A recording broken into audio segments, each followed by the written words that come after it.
I think it is more difficult than it's ever been to create new hit games kind of on a billion-dollar scale. Like, of the companies that we incubated was what we call AI native. So they're games where the core gameplay and the game interactions are something that was not possible before generative AI. AI will have massive disruptions on every step of the vertical. So on distribution, on core product, on scale and infrastructure. When it comes to the idea of making games, I still think that human creativity has to lead there. The biggest bottleneck for entertainment has always been the ability to produce high quality content. So like a supply side restriction. I think that if you give these tools in the hands of everyday people who want to be creative but didn't feel like they had the ability to, you no longer have this issue of supply. Hello, and welcome to The Speakeasy, the podcast of Seg3. We're talking to innovators working at the intersection of sports, entertainment, and gaming, and shaping the culture of today and the culture of tomorrow. I'm Jay Stewart. I'm pleased to be here in Los Angeles with my co-host, Jackie Brasky, and our guest, Jessica Jung of Supercell. Jessica, welcome. Thank you so much for having me. You came down from San Francisco, I believe. Yep, it was a long drive. That it took her 9 hours. all of the charging of the Tesla, yeah, it took a long time. All right, well, thank you very much for making it down here. It would be a good idea to begin with, first of all, giving us an introduction to Supercell and what Supercell does. Really interesting. And then we'll talk a bit more about your own journey into what Supercell is about.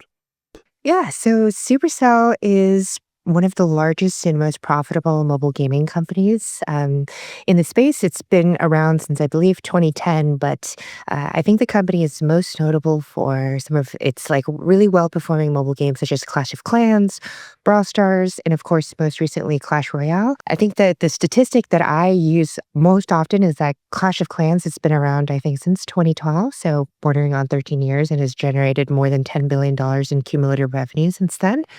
So in terms of, mobile gaming companies, I would say Supercell has been one of the most successful and most profitable.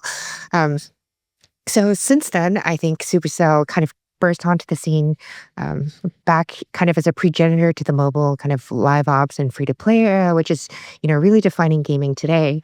And they were one of the first to create native games for the new mobile surface, really embrace this new form of monetization and business model. And, as a result, has been one of the few decacorns that has been crowned in the gaming space. Now, I think as a company, we're still very heads down on creating new games and experiences. Candidly, I think it is more difficult than it's ever been to create new hit games kind of on a billion-dollar scale. Like Supercell, kind of our ambition is to create, mega hit games. But the goal of the AI innovation program, which I now lead here in San Francisco, is that, AI represents a technological innovation. And I think gaming has always been a testing ground for new technology. As an industry, we've really embraced and been kind of a primordial pool for new technology and arts and creativity to come together. And I think our thesis at Supercell is that AI will have a massively disruptive impact on gaming from the content side. And we want to bring in external innovators to help us see what we may be blind to. We could just take a basic step back and talk about briefly the difference between the mobile gaming world and what we think of as the traditional gaming world. What are the basic differences so people understand that? Yeah, I think that's actually a really good question. So in my mind, I see what I would call a core gaming market. And that's, PC, desktop gaming, you have consoles, you have PlayStation, you have Xbox, these very well-known global brands. And typically the core gaming audience, will sit down at their desk, stand on their couch, and play for maybe a little bit of an extended session. The products that come out for the core gaming market tend to be a little bit more premium. So, they may be priced at $45 to $60. I think what we call AAA game studios fits within this core gaming market. They're studios with budgets of, anywhere from 8 to 9 figures for individual productions. They have hundreds, if not thousands of people basically creating high fidelity experiences. I think it would be akin to like the Hollywood of video games. I think that mobile free to play represents maybe more so like the YouTube or short form version of gaming, where almost anybody on the planet has access to a mobile phone. And given how good smartphones are nowadays, like almost any single person can pick up their phone and like maybe on the subway or walking to work or like, you have 5 minutes in between meetings, you can play a mobile game of your choice. They're free, they're easy to play, they're more accessible. So in that way, the core gaming market, is like maybe like traditional media. I think mobile is more so kind of consumer and creator oriented. Um, but in terms of like actual revenue and size of the market, I would say mobile gaming is actually bigger than the core gaming market plus VR plus like everything else combined. So it is actually enormous in terms of spend and revenue and size of companies. So And I wonder what, just for go back, you were saying earlier that, a company like Supercell or mobile gaming, having these, billions and billions of dollars in revenue, you're not going to see that again. Is that because of AI or what? I just wanted to make sure we get back to that because that was an interesting sort of comment. yeah, so I would say, like, 2008, the iPhone comes out. Initially, the app stores are really restricted, but as soon as Apple and Google open up the app stores, there's like this latent space. And I would say before that, in fact, the opportunity was Facebook games. But a lot of these companies that really embraced mobile first saw this massive opportunity to disrupt because a lot of the, let's say, the incumbents in gaming, like the AAA game studios, were basically just porting over existing games from the consoles, from PC, and just being like, okay, we've made it work on the smartphone. We're still going to charge like 15, 20, $45. Whereas the mobile game studios build games that were optimized for touch screens, for much smaller screens, for a different audience, for a usage pattern that was much shorter. Like, I don't think people on mobile phones, like, I don't want to say, like, never say never, but I think most of those sessions are optimized for, like, a bathroom break, right? Whereas like console gaming, the stereotype is like you're sitting down on your couch and you're playing for hours. So basically, these mobile gaming companies saw this massive, expansion of the total addressable market because almost everybody on the planet has a smartphone and said, let's build from the ground up gaming experiences that are targeted for this audience. I think the downstream effect also was that there's so much competition on the App Store in a way that there isn't on PlayStation and Xbox. So we really had to embrace a new type of business model, which was this free to play live ops kind of format. And it turns out in the long term that you're able to monetize those customers over the lifetime engagement of the game in a way that significantly increases the revenue versus, the kind of you buy the game at a store, you pay $60 once, and then you have access to the content over the Yeah. lifetime. I mean, it's been so influential now that traditional gaming, like on console and PC, they've also embraced that kind of live service, games as a service mentality. So, I think it's a combination of here's a massive opportunity where we've expanded the market with smartphones and let's build optimized products from the ground up while also increasing the amount of revenue that we can generate from these games. Yeah. So, taking a step back and let's talk about you a little bit. You were an AI researcher, if I'm not mistaken, and now you're working in this world of gaming and Supercell. So, how did that journey happen? Yeah. So, it's not to take it too far back, but I was studying at UC Berkeley, and this was right around the time that like convolutional neural networks and AlexNet and kind of this AI boom from a research standpoint was really taking off. A lot of my friends were also doing AI research, but I didn't necessarily come from a technical background, so I was really interested in the ways that AI would impact consumers. So my research was originally on like data privacy and kind of consumer rights. This was the dominant era of social media, and you had Facebook and Twitter. And I had a realization working in the public sector that like actually the way to really understand the downstream impacts of this technology is just by working in the private sector. And, I think we were playing a little bit of catch up when we were writing policy. And so that kind of led my original foray into working in technology. And of course, I think, gaming has such an outsized impact on culture. I'm also Korean. So when I was growing up, like I would watch esports on cable television in Korea. Like we were one of the first countries. So I was always kind of growing up immersed in gaming culture. And when I thought about what kind of career in technology do I want to have where I can really see the impact on a day-to-day lives of consumers, I think gaming was kind of an easy choice for me. Um, so I worked kind of in every different sector or vertical of gaming that you can think of. I worked in indie games. I worked in AAA, in Marin, and then I worked most prior to Supercell, I worked at Niantic working on, live service games and mobile games that were coming out. And it was at Niantic where I really saw this intersection of, games and culture and then immersive and innovative technologies such as augmented reality and spatial computing. So while working at Niantic, I was working on this mobile game called Peridot, which was, a virtual pet, but on your phone. And like the pet existed in real life. Like you could hop on this couch with us. And I just like fell in love with this vision of technology creating whole new, like brand new innovative experiences that could be really immersive. So we were working with that. We also started integrating like open source generative AI models to power some of our characters. And I just kind of fell in love with this intersection of startups and innovative new tech and gaming and culture. So yeah, I would say that's my background.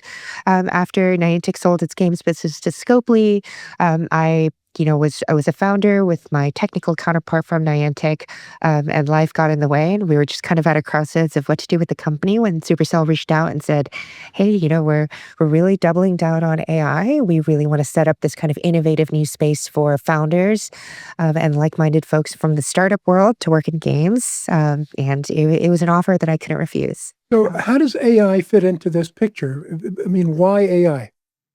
So I think that especially within gaming, like AI is such an interesting problem because it's creating innovation in every different layer of gaming. So then of course you have the content side, like the actual games that people play and experience. And gaming is having massive disruptions. And that's kind of the focus of the lab. And, happy to chat a little bit more about that as well. But then it's also having, obvious disruptions on how we produce games. So I think, one of the things that gaming is or AI is very good at is writing code and code generation. And I think, that accelerates so much of game development, but it's also very good at generating creative assets. I think there's still a little element of human creativity involved, but producing content, generating assets, writing code, these are things that traditionally I think have been bottlenecks for game production. And it's taken up so much time. Like my Exactly. experience with understanding, it's for me, it's like I love the tool set side of things and thinking of, just protecting creatives and rights holders. Right. It's like at what point is it, a tool that helps them and at what point is it a tool that, that it takes over? What has the games community sort of reaction been like? Are they like, oh my God, I have more time to be creative and not wasting my time, with some of these processes or bottlenecks, or is it opening up to new talent that maybe doesn't written code previously? Like what have you so far seen in the game space, with these new tools?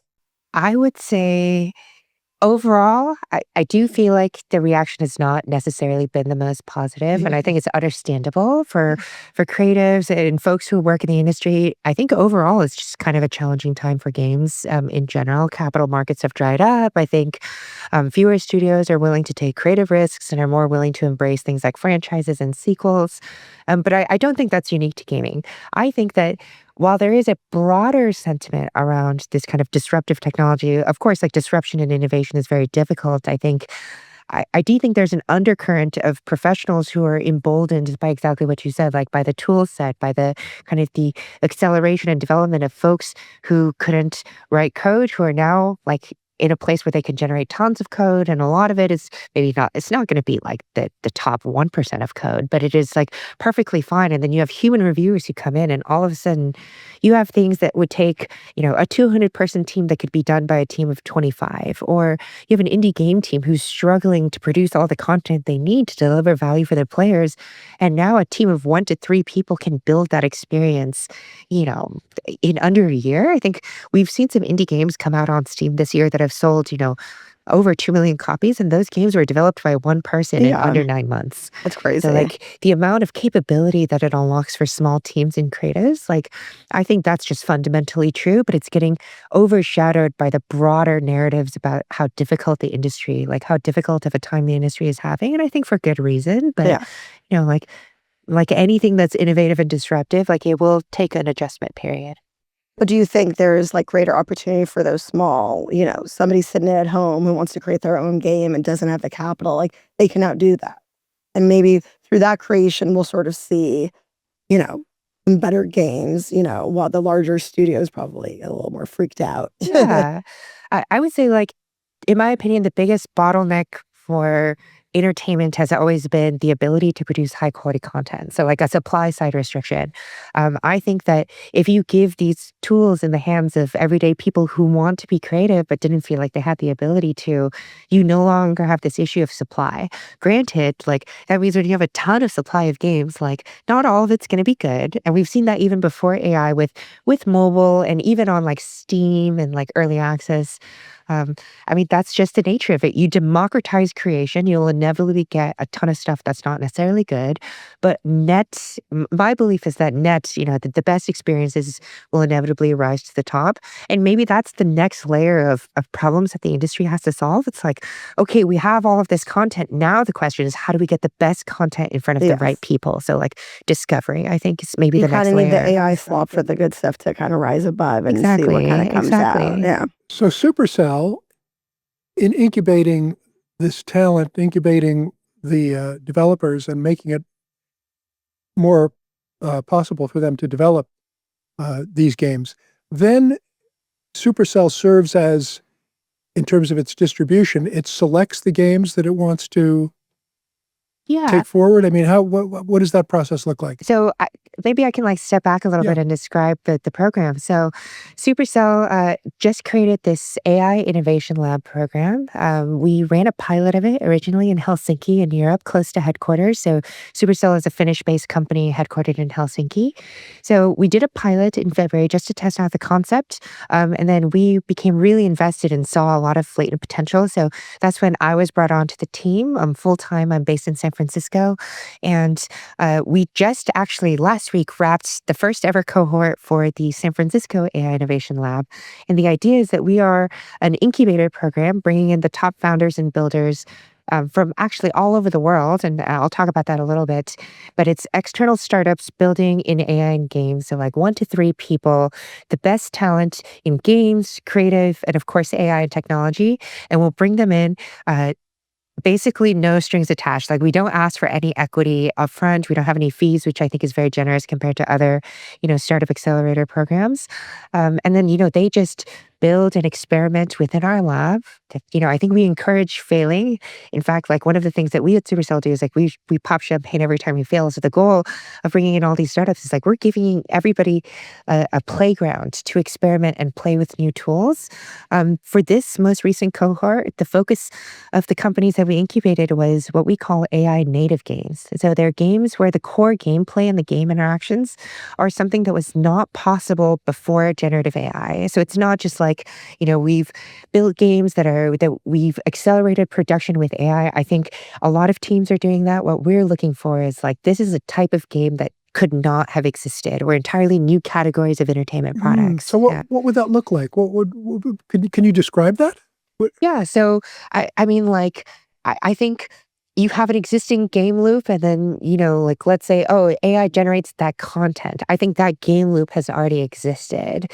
I think the new type of AI native games are things where, maybe it's you talk with an LLM and kind of the generative AI creates this type of social interaction. So I guess maybe the easiest way of describing it is talking about some failed prototypes that I've seen.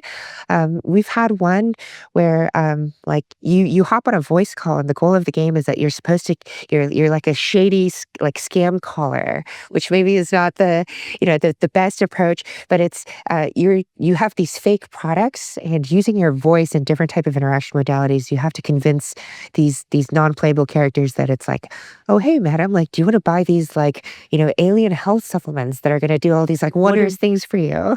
And previously with games, like, they would have had to, like, it would have been text input, and the way that your input as a salesperson would have been judged would have been, like, discrete, like, logic checks, right? Like, dialogue trees. These are things that are pretty common in games.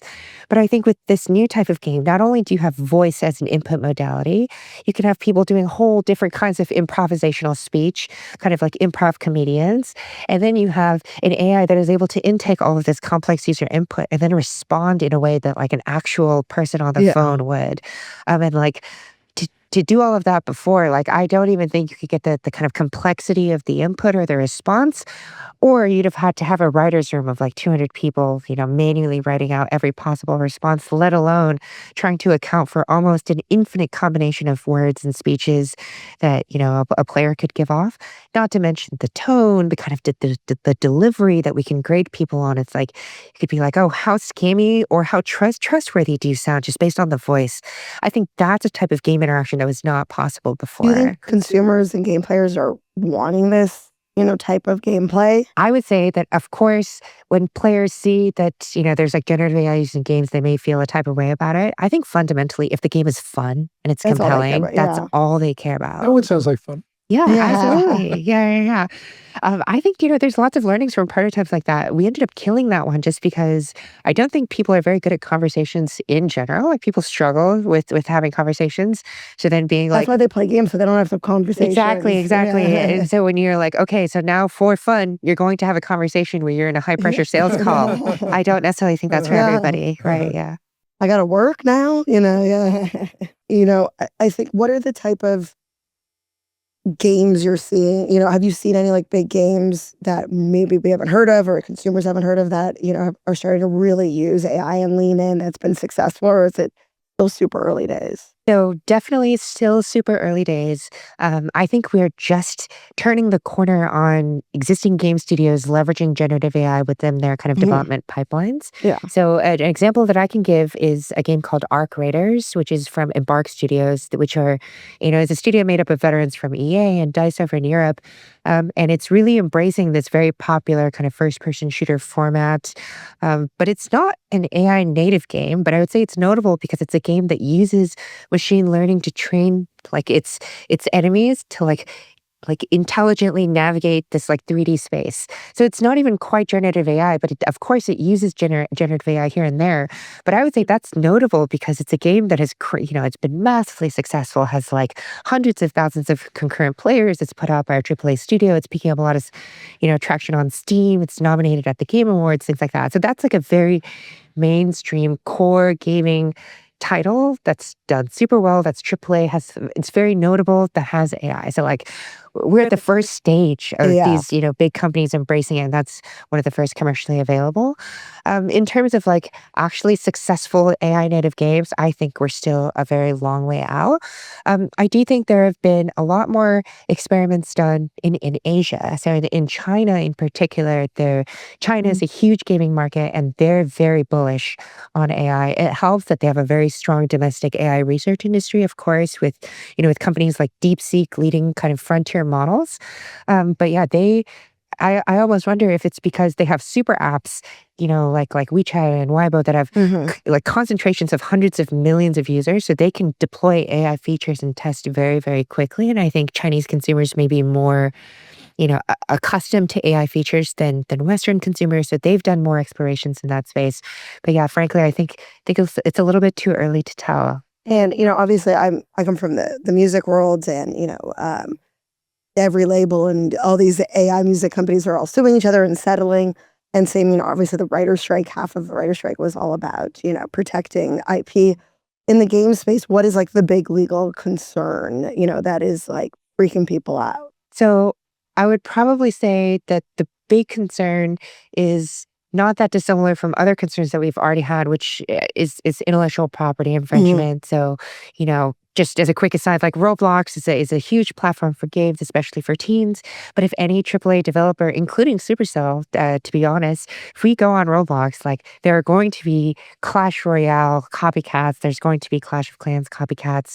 But also, like these experiences have hundreds of thousands, if not millions, of kids who are playing them. So I think there's this open question of like we want, like we're interested in building our own kind of UGC platforms and connecting directly with consumers and having them build, experiences based off of our intellectual property.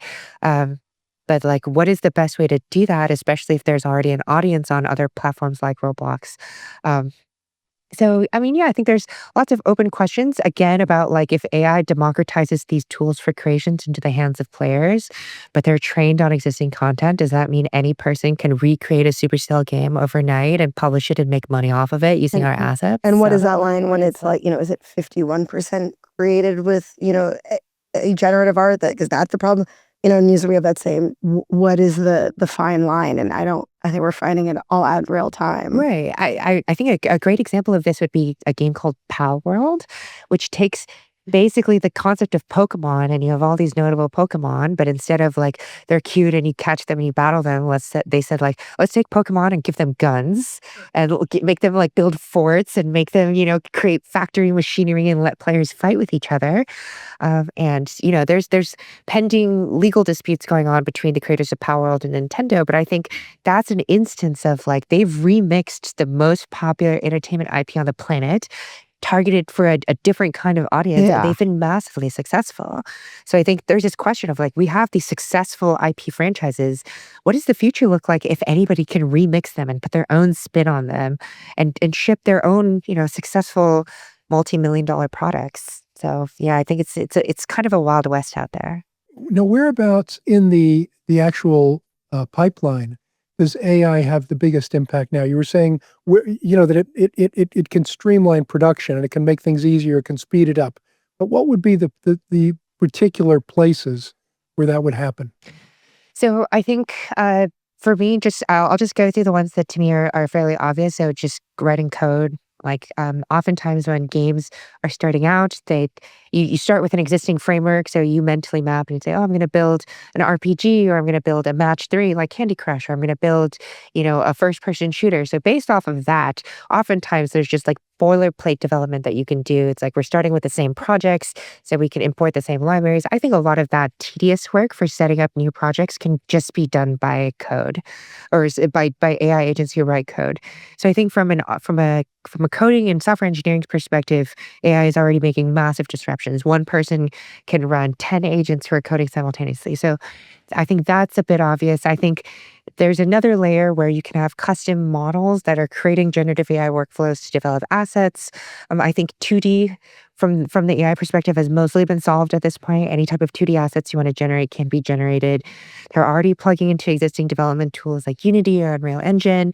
I think 3D models are where the innovation is happening now. And so, prompt to generating entire 3D worlds, I think that's coming soon. I think a lot of existing companies and frontier labs are building on stuff like that.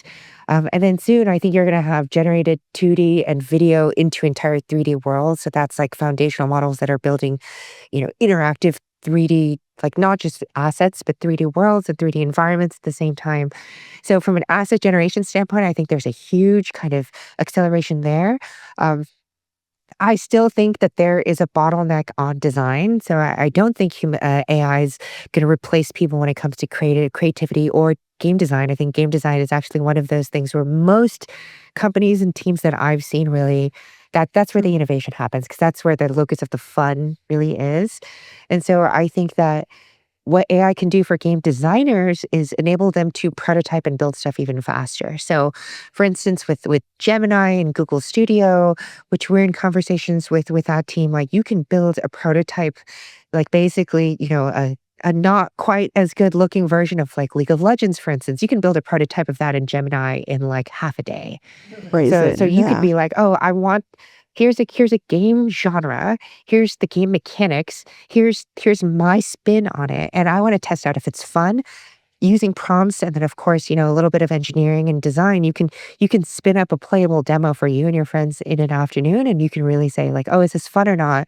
This might not be fun, so I'm gonna tweak these mechanics. Like, this is actually really fun, so I'm gonna double down on that." So it really just accelerates the kind of iterative process, whereas before, you had to have a team of 2 or 3 people working for, like, 2 weeks to get a playable, like, that's in 2 hours, right? So from a design standpoint, that's really accelerated. And that's just on the content side. And then from games, you have like distribution, you have mobile ads, you have how to Mhm. acquire users and customers for it to, to have an audience for your games. And then on the back end, you have like, back end services, scaling AI infrastructure, deploying your games to hundreds of thousands of concurrent users. I think AI will have massive disruptions kind of on on every step of the vertical. So on distribution, on core product, on scale and infrastructure. I think one area that we haven't seen as much innovation is the business model, frankly, because you have games. When you have mobile games where anybody can play and it's free, like there's no marginal cost. You just spin up a bunch of servers and they're hosted, but it's very cheap to onboard additional users. Whereas if you have users in an AI native games and they're making, API calls to OpenAI or to Anthropic or even to Mhm. Google, like every single time a player makes a call with the AI, that costs the developer money. So you have Yes. this kind of, flexible rising marginal cost. I think, other AI companies and products are dealing with this now. And I don't think anybody's really cracked it. We've looked at token based pricing, for instance, but I think that's one area where we're still lagging behind on innovation. And I think that's just because there aren't enough products in the market that there's a consensus on best practices. So I still think on that front, we're still in early innings. Yeah. Well, and the industry is gonna wanna make sure how they monetize it the best and Right, figure that right. out. That's, why I think that's lagging. Where do you sort of see, the future of gaming going? I think is it, these you usually see platforms being discovery that everyone just releases it wherever, you know what I mean? I think it's like, I think we're gonna see a ton of games out there, and I think it's gonna get really crowded, which is a good thing, and the best rise to the top, but what's the discovery process gonna be? What do you think sort of the future of gaming is in that regard? Yeah, so I think as a whole, I see games kind of maybe diverging, and you Mhm. have games as art, and then games as a business. And Mm. maybe there are things that are really interesting that people can do for games as art, things that are like very avant garde, very kind of experimental and artistic. But then you have, like, I don't necessarily think that those experiences will translate at scale, and certainly not at a scale, like at a supercell scale, Yeah. where they're generating billions of dollars of revenue. I think you have games as a business, which with that's where I see things like UGC, player creator economies. You have social player or social multiplayer games. I think a lot of those things for the future might even become table stakes. Like in order to build very large successful gaming properties, you may just need to have those features to Yeah. compete at that scale. I think games discovery, that's an interesting question. I think today we see that a lot of consumers discover games through social media. So obviously influencer marketing, but you also have TikTok, short form. It's like an undersaturated channel for marketing for, user acquisition. But I think after that, there's this open question of like what happens next after we saturate TikTok and Instagram Reels and YouTube Shorts. Um, there's a lot of people speculating that, maybe AI companions are going to be a new discovery layer for games where like, if there's a companion product where it's like, you have an entire generation of kids who are growing up just on voice mode talking with ChatGPT. Yeah. So in the future, if there's an AI companion that everybody, that hundreds of millions of people around the world fall in love with, maybe they'll be asking that companion to be like, hey, what games should I be playing today? I'm bored. And that becomes a new area for discovery.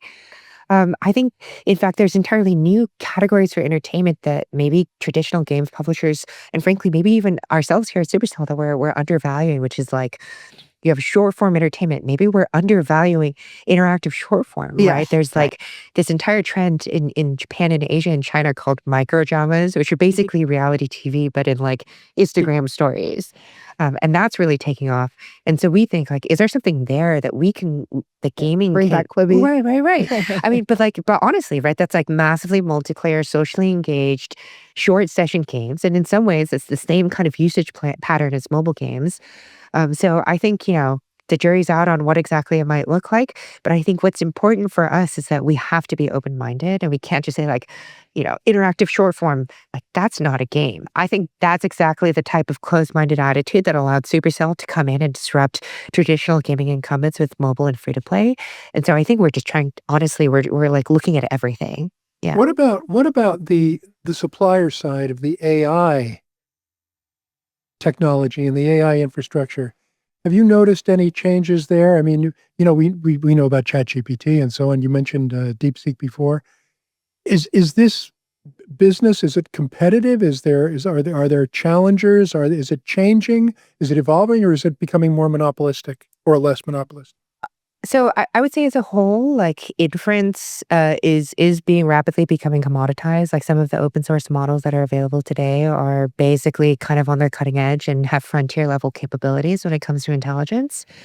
So just probably on an inference layer, yes, it's being commoditized. I think at that point it becomes who can most who can best vertically integrate all of those things. So like not just from an intelligence and model hosting layer, but then you have like the chip layer and like the kind of GPU and compute layer. And then you have maybe even a layer below that, you have like the semiconductors and the foundries that are building those chips. I think from just from my opinion, I think Google might be the best position because not only do they have the training data from, Gmail, Google Suite, and YouTube to build the highest intelligence models, but then they also can build their own chips. And then I think they're expanding their own data centers. So that's kind of where I see on the pure inference layer, where I see it's like now that intelligence is commoditized, now the question becomes how much can you scale that profitably and then actually, dominate when it comes to market space. I think there's open questions about some of the other non-LLM capabilities. So like video generation, asset generation, and then not just that, like I think there's lots of exciting things still have to be done on what are called world models. So models that don't just generate text, and then we use that text as an abstraction to then generate other things, but models that can generate kind of physical intelligence, geospatial intelligence from the ground up. I think that's to me like the next layer for games because games often typically require massive 3D environments for simulations to run into.